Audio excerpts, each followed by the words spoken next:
મંદિરમાં પૂજાતી દરેક મૂર્તિઓ એવા પથ્થરમાંથી બનેલી હોય છે કે જેમણે હથોડાના ઘા અને છીણીથી અપાયેલી વેદના ઝીલી છે અને ત્યારબાદ જ તેને મંદિરમાં સ્થાપવામાં આવે છે અને પૂજાય છે ભગવાન સ્વરૂપે. આજે આપણે એક અદ્ભુત વ્યક્તિને પુસ્તક તરીકે નિહાળવાના છે. તેમના જીવનના પ્રત્યેક પૃષ્ઠોને ઝીણવટથી વાંચવાના છે, જેમણે સંગતના દીવડાઓ પ્રગટાવી જાતને ઉજ્જવળ કરીને પ્રકાશિત કરી છે. સંગતનો દીવો બહુ જ ઓછી વ્યક્તિઓ પ્રગટાવે છે. પછી ગમે તેવા અંધારપટમાં પણ અંધારાનો કર્ફ્યુ નડતો નથી.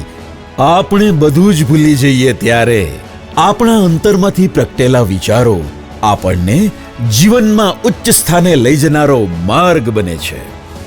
તો આવો એ વ્યક્તિના જીવન પુસ્તકના સોનેરી પૃષ્ઠોને નિહાળીએ. શ્રી ડોક્ટર મનસુખલાલ મેઘજી દોઢિયા, સફળતાના શિલ્પી. પરસેવાની શાહીથી જે લખે છે ઈરાદાઓ, એમના જીવનના પાના કોરા નથી હોતા. ધૈર્ય, પરિશ્રમ અને સાહસથી ભરેલી છે જિંદગી. અમસ્તા નથી થવાતું સફળતાના શિલ્પી.